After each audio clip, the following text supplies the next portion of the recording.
This is LBC from Global. Leading Britain's conversation. Speak to Sadiq. The Mayor of London, Sadiq Khan, takes your calls. 3 minutes after 10 is the time. You're listening to James O'Brien on LBC, although not much of me, hopefully, today, because Sadiq Khan, the Mayor of London, is with us. And if you have a question that you would like to put to him, the number you need is 0345 6060 973.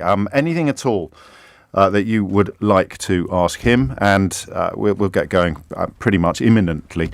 I just sort of kick off with a couple of questions of my own, as is our tradition. But that number once again, 0345 6060 973. There's a sense of deja vu on the front of some of the newspapers today, Mr. Mayor. The calls for a swift lockdown. Do you know, or do you sense that the Prime Minister this time round is going to display the sort of caution that many people felt may have been lacking on the emergence from previous lockdowns? Yeah. Good morning, James. It's good to be here again. Look, I think it's really important. I know all of us are frustrated and want to get out of this lockdown as soon as possible, but we learned the lessons of the mistakes made in the past. And I'll give you some stats, James, which give you an idea of the scale of the challenge we face. Back in June last year is when the Prime Minister announced that we'd be coming out of lockdown. Back in June last year, when you compare the numbers of people in hospital versus now, at the moment, as I speak to you, we have 6 times as many more people in hospital now than last June when lockdown was eased. We have 8 times as many people on ventilators in London now than last June. And I'm afraid the really sad news, 15 times as many deaths. So what I'd hope the Prime Minister would do is learn the lessons of the mistakes made in the past, and when he announces the roadmap on Monday, make sure he follows the data and the science rather than the shouting and hectoring from his backbench MPs. I mean, better late than never seems a slightly hollow refrain in the context of the death rate and indeed the economic damage that has occurred and is expected, but it fits. I mean, yeah. And the other thing I've been saying now since last March is the health of individuals and the health of our economy are inextricably linked. I'm as impatient as the next person in getting our businesses reopened, supporting our businesses, but we've got to make sure this virus is properly suppressed before we do so. And it's the number of infections that delivers that conclusion. And the calls, I mean, some incredibly low numbers being punted by SAGE members and other advisors. Is there an official? I mean, do you get involved in this? And what would you like to see being the benchmark? Yeah, I'm speaking to my London experts today from the NHS, Public Health England and other colleagues. We had 1,000 new cases in the last 24 hours and 93 deaths in the last 24 hours. We need to see the numbers of people per 100,000 way below 100. It's north of 100 now. We need to see the numbers of new cases low, the prevalence low. The R number, thankfully, is below 1. Once we've got over a period of time those numbers down, we can then properly reopen our economy and resume a sense of new normality. Right. It's 6 minutes after 10. Jack, Marion, Martin, Michael, queuing up on the switchboard, but we've got a slight technical problem. Can you hear anything in your earphones? No, nor can I. So I can't be confident that we'll be able to hear the callers when they get put through. So we'll take a quick break, try and get that fixed, and we'll be back imminently. There are currently 2 phone lines free. If there's a question you would like to put to the Mayor, then hopefully we'll be able to hear you off on 0345 6060 973 after these words. Imagine if Switch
leading Britain's conversation.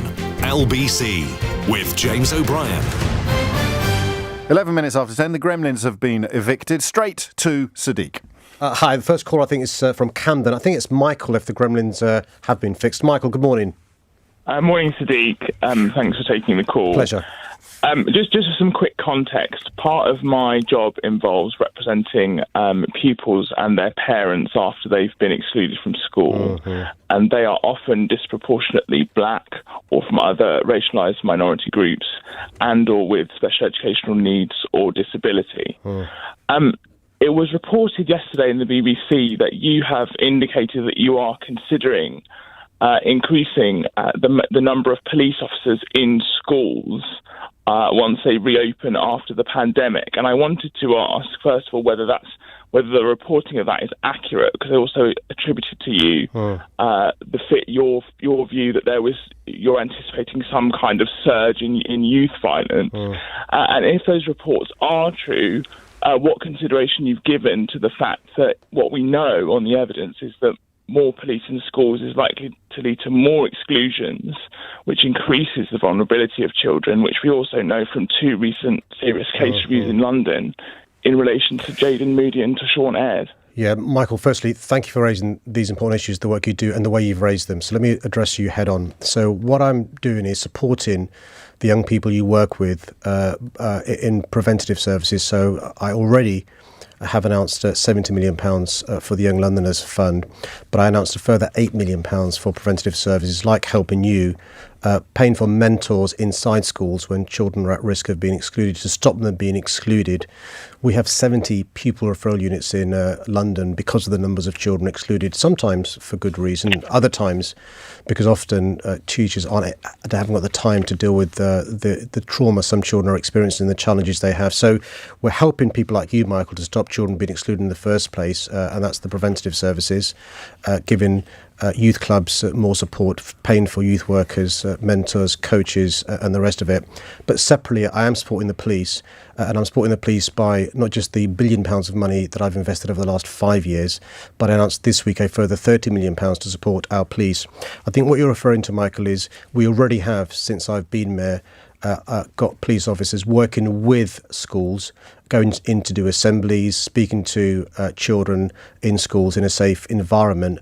And that's what we're working with to make sure if lockdown is lifted in the first week of March, as is predicted, we don't have in London what we've seen in other parts of the world where lockdown is lifted, which is a big surge in crime. So, for example, Michael, we're making sure that our youth workers, our mentors and others are ready and around to help young people as lockdown is lifted. They're already doing brilliant work during the lockdown, but we need to support our young people, divert them away, but also make sure that our police have the resources and support they need. Michael, it's James here. Thank you for calling in. Thank you for the question. If I've understood you correctly, your concern is it hinges in part upon the perception, whether right or wrong, that a police presence is not always seen as a protective measure. It can sometimes seem an oppressive measure. Have I read that right?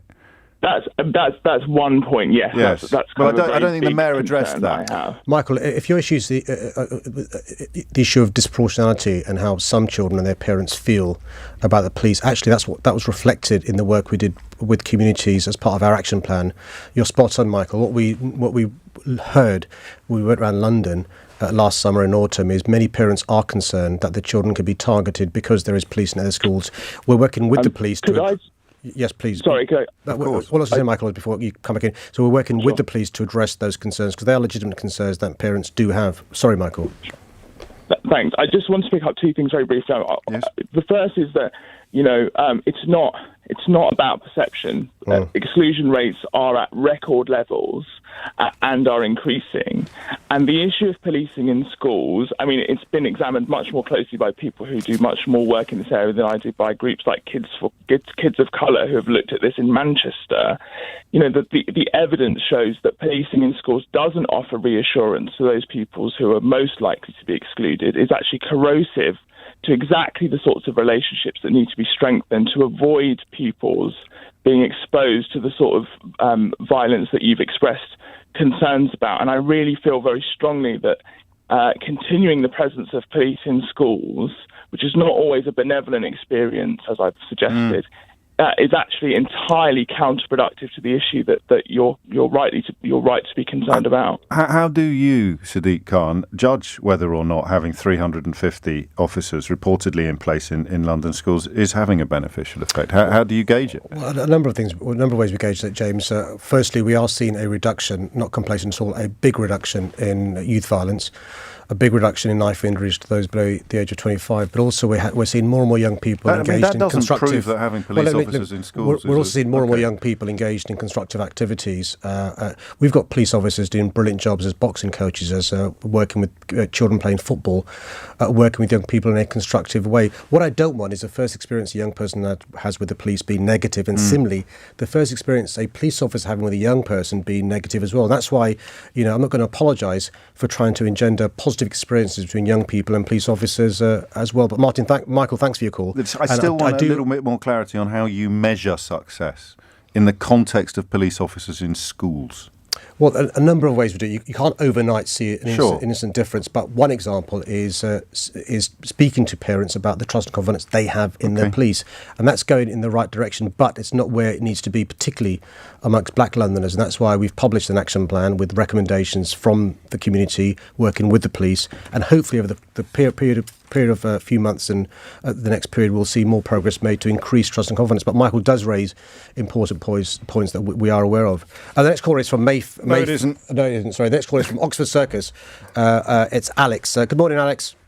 Good morning, Mr. Khan.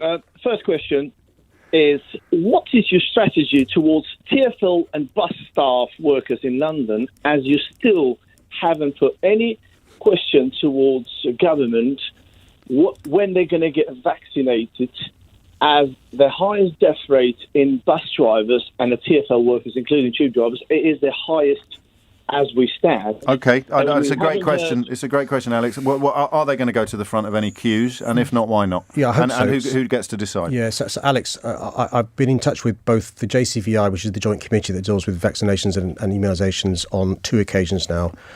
Most recently yesterday, and indeed Matt Hancock as recently as yesterday, lobbying him for exactly the point you make, Alex, which is there are some jobs, Alex, which because of the nature of their job, you're more likely, because you're on the front line, to catch the virus.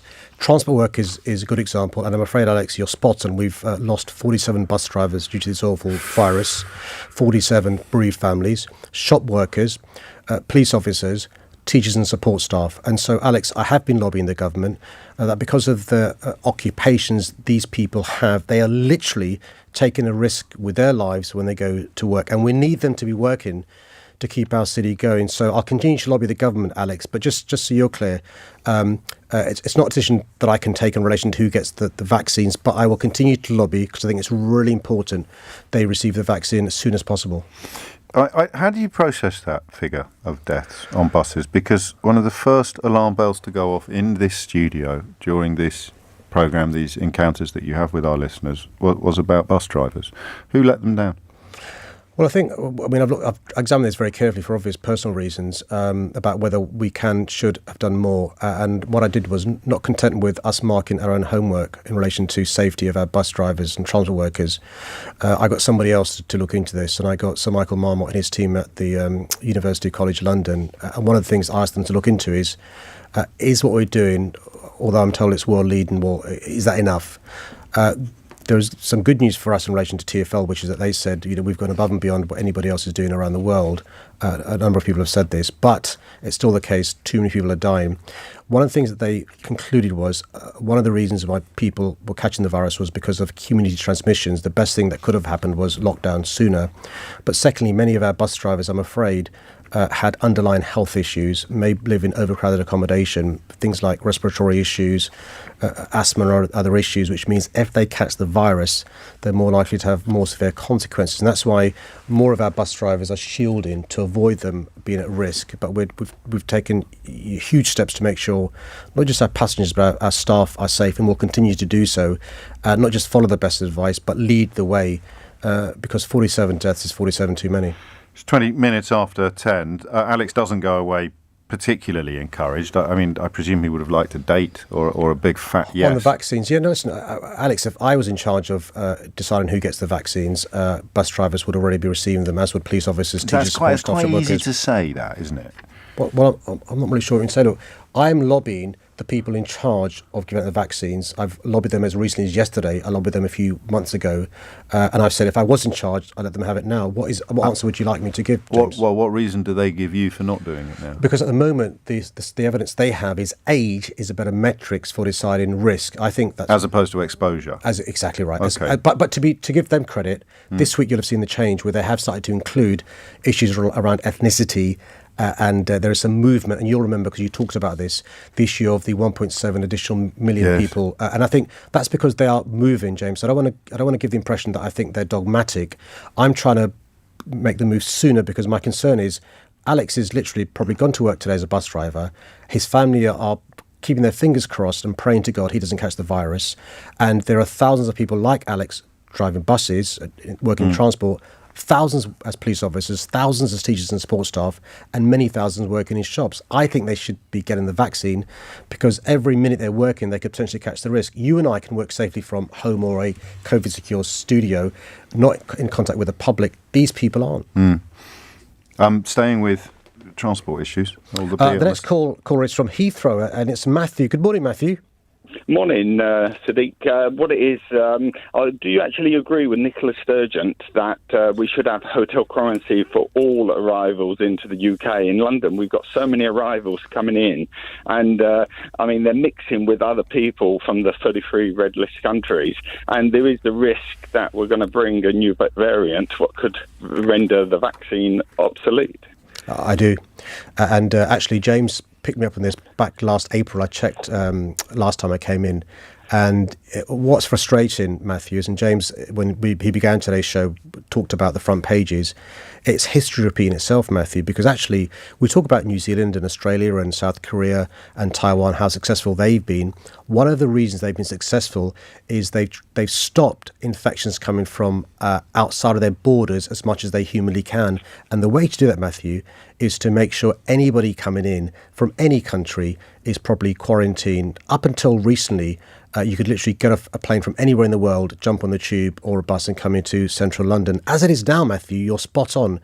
Although if you come from one of these 33 countries, you're quarantined. We've heard stories about people mixing and mingling in airports and elsewhere. But also there are many, many, many countries not covered by the government's quarantine rules. And I'd have thought by now, we're now in February, 12 months on, that have sorted out a system. It literally is too little too late.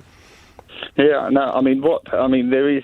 Do you think that we've got enough hotels at the moment, or do they? Do you know why? That's a great point from Matthew. Is it logistical? Is it a failure to sign up enough people? The numbers in Scotland are much, much, much more manageable, and there's only, I think, 5 airports in the UK where you can land at all. So would it be fair to suggest that it was too big a mountain to climb? That was one of the reasons given, but actually you can plan for these things well in advance. What happens, Matthew, is when you have a policy like this, it does discourage people sometimes travelling to the country, which does reduce the numbers, but also is one of the reasons given by the government for not wanting to do it, because they've been keen to encourage international visits and international trade. The problem I've had with that is this: in any event, international trade has collapsed, but the sooner we get a grip with the health consequences, the sooner we can have international visit resuming, because we know the vaccine will be suppressed. And that's why I think the government's in danger of, because they're keen to support the economy, doing the wrong thing, which means the virus continues longer, has health consequences which are bad for the economy as well. And we're in the worst of both worlds.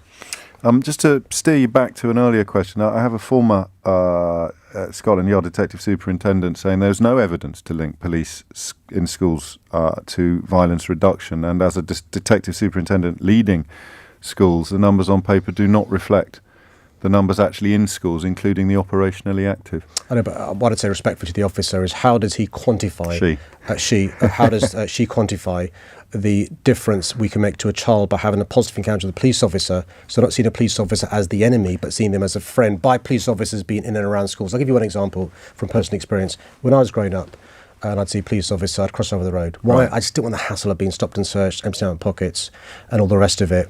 In the last 20 years, my children being raised in the same community, because they've had community officers, they've had officers going into schools, doing assemblies. Their experience is very different. They often go out their way to smile at an officer to say good morning, good afternoon, and vice versa. Because the policing model in our city did change during the late 90s and noughties, where you had community officers going to fairs, going to mosques, going to schools, and the experience was different both ways. And so the first time a police officer saw a young lad like me wasn't having to stop and search me, it was seeing someone like me in a school or at a fair or at a mosque in a positive environment. So I think that's helped address prejudice on both sides. How do I quantify that in a figure?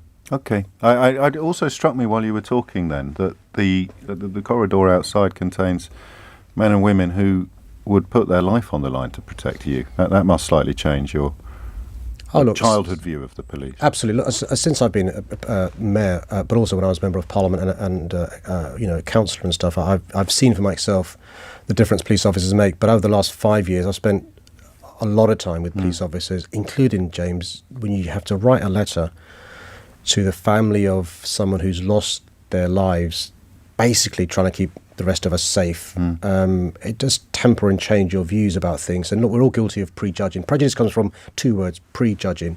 We're all guilty of that.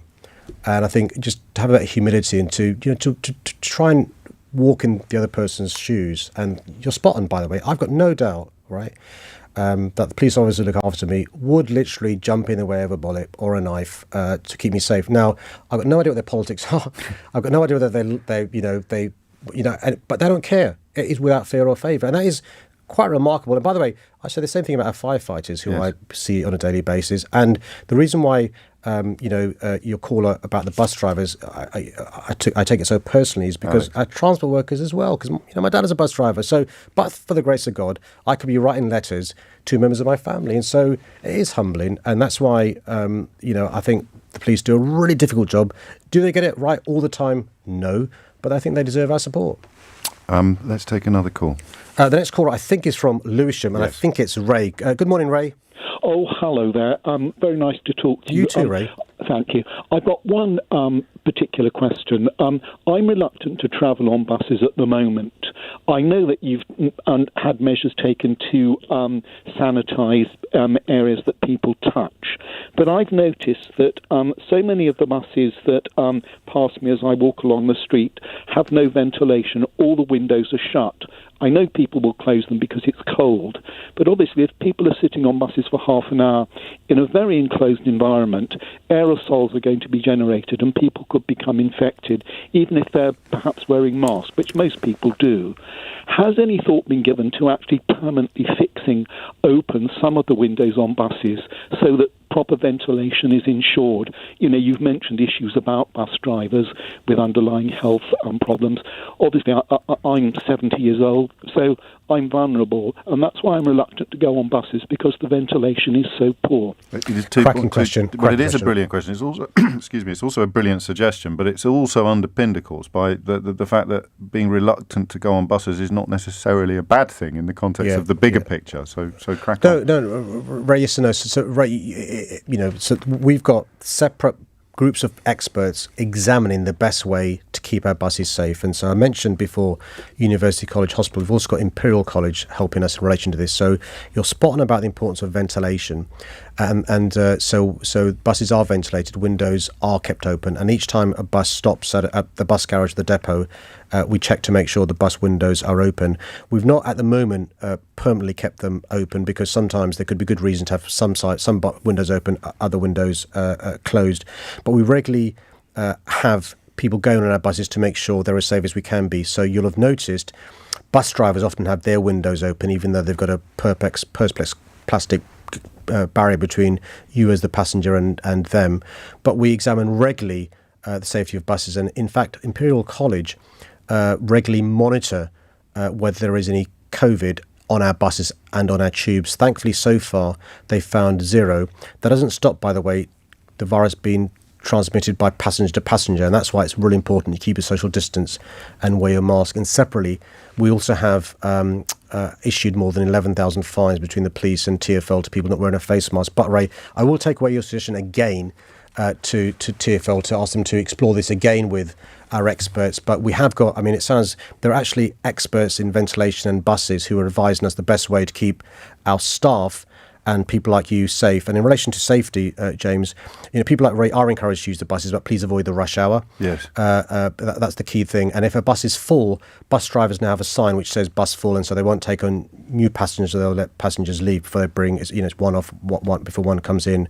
But I will take away again, Ray, just to kick the tires and make sure that they're re-examining the evidence, because sometimes views change. But the last view that I had from UCH, who did this work in relation to the ventilation, was the system we have is the most effective, and there's regular checking to make sure windows are open. What we don't want, by the way, is passengers arguing about windows open, windows closed, and that's why your suggestion may be a sensible one. Yes. Let me take it away and see whether there's a re-examination of the policy we've got. Just probably a stupid question. Why is there still a rush hour? Apart from construction workers doing the 9 to 5, other people could be a lot more. Yeah, because I'm using public transport quite a lot, but not at the difficult times, and it is close to empty. I never feel unduly crowded. The good news is, if you remember, sometimes you've picked me up, others have, with photographs of busy platforms. That's not happening now for the reason you've suggested. The problem with construction was because of the winter hours, outdoor, the light, daylight, the daylight, and so that's the only industry where it's been a bit problematic. In some parts of London, indoor construction is different, but thankfully we are seeing passengers using the app, TfL Go app, which tells you how busy a tube station is or a bus stop is. You can then choose when to travel during the course of a day. Thanks for that call. The next caller is from Lewisham, and it's Rosamond. Good morning, Rosamond. Hi, morning, Sadiq. Morning, James. Hey. Sadiq, it's Rosamond Deborah. Good morning. Really lovely to speak to you. Lovely to speak to you too. I'm reading you about the ultra-low emission zone, and after what you just said, my question to you is, could you please, it's actually a natural request, extend it London-wide, otherwise the likes of me, we might have to leave, the house, because where it's coming up to the south and north circular, I am afraid, I feel that it's going to create a lot more traffic, and it will be better if it's London-wide. And I know you've read our PSD, and that is the recommendation, but I wanted to ask you whether that's something you're seriously considering. So okay, for those listeners that don't know, Rosamond, for those listeners that don't know, Rosamond is, apologies, Rosamond, if I sound patronising, but this is an amazing Londoner who not only dealing with the trauma of losing her daughter Ella, has been campaigning to have a new inquest into the death of her precious daughter. I supported her application for a new inquest because the original coroner didn't look into other factors that could have led to Ella's death, and because of Rosamond's campaigning, a new inquest was ordered, and the coroner made a conclusion, which is the first of any death in the world where the poor quality air was a factor in Ella's death, and I think we're all grateful for Rosamond's campaigning. Rosamond, look, two things. One is, why don't we meet to discuss your proposal, which is basically what Rosamond's proposal, James, is I've got the world's first ultra-low emission zone that covers central London. I want to extend it to the North Circular and to the South Circular from October this year, should I win the election in May. Rosamond's proposal is not just to go to the North Circular and South Circular, but the entire city. There are practical reasons, Rosamond, why that's not possible. It's also worth pointing out that extending it to the North and South Circular isn't the most popular political proposal on the table at the moment. But I think it's really important for the reasons that Rosamond knows well for me to do it, because I think the issue of poor quality air is an issue of social justice, and we need to make sure we improve the quality of air in our city. Nitrogen oxide, nitrogen dioxide, particulate matter, really important issues. There are practical reasons, Rosamond, why we're not able to do so, not least because we consulted on going to the North Circular and South Circular, and if I move it, it will delay it. So I'd rather do this sooner rather than doing something that you think is better later. But secondly, the technology we're using is based on number plate recognition and stuff, and having cameras in place. But I'm really happy, Rosamond, to meet with you to discuss your proposal and to see if we can find a way to address some of your concerns and to reassure you that what I'm suggesting will cover more than 94% of the concern that we've got, and the others we can address in a micro-targeted way. And how many, Rosamond, thank you. You always have a beeline to the broadcast on this programme, and you know that across the whole of LBC. But I do need to ask the Mayor whether you'll be extending a similar invitation to people who feel that the LEZ is going to damage their lives. It's going to damage their livelihoods, and there are plenty of them around, as you know. Yeah, sure. Well, we always listen and engage with any Londoner who's concerned about any of our policies or ideas for our policies. Clearly, my views in relation and time in relation to bereaved families is slightly different, but of course we'll engage with anybody who's got concerns about the ultra-low emission zone, the ultra-low emission extension, or some of our policies around air quality. I would just say, James, over the last 5 years since I've been mayor, we've reduced the amount of toxic air in our city by a third before the pandemic, and according to King's College, it would have taken 193 years to make our air lawful. Using the previous mayor policies, we'll do it within 6.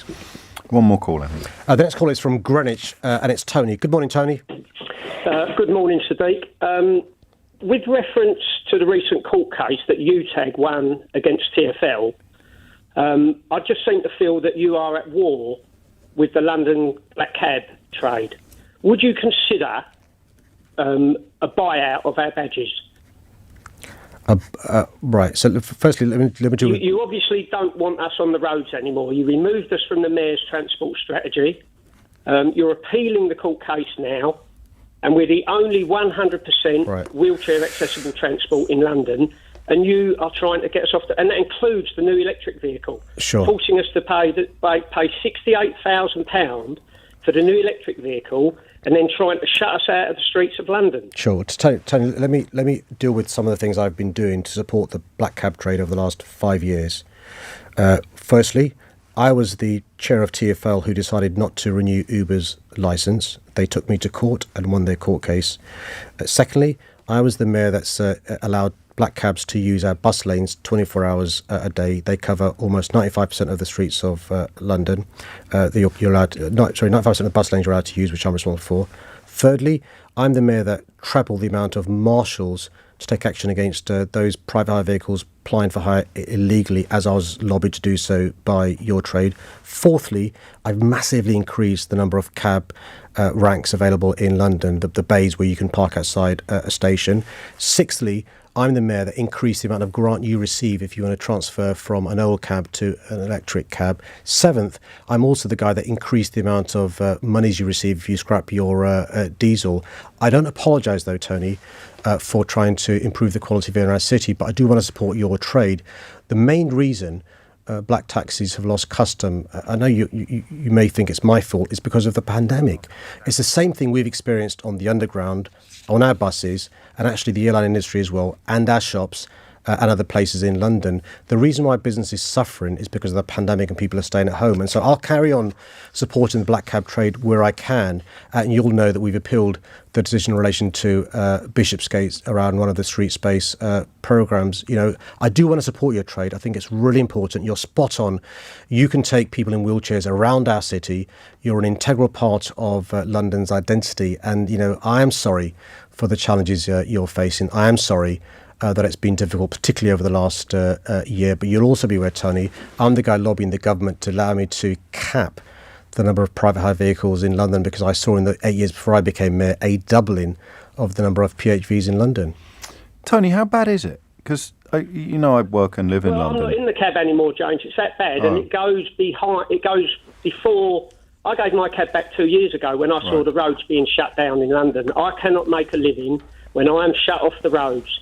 But there are still thousands of cabbies that do pre-pandemic. It was still a trade. You could make a living. You could scratch a living, but you cannot make a living when the roads are being shut to you. It's, you know, for all this, the 7 points that Sadiq just mentioned. Did you know he didn't have a list in front of him? I actually checked. I'm sure, but I have heard them reeled out before on other phone-ins, so, you know, he's definitely done his homework. Greatest hits. But, you know, where's the remote? You can't expect us to pay £68,000 for the new electric vehicle and shut the roads to us. Why did he remove us from the mayor's transport strategy? Ask me that. Just do that. Just answer that directly, if you would. No, I think what Tony's referring to is not the mayor's transport strategy. Is whether taxis are public transport. You know, taxis by definition aren't public transport.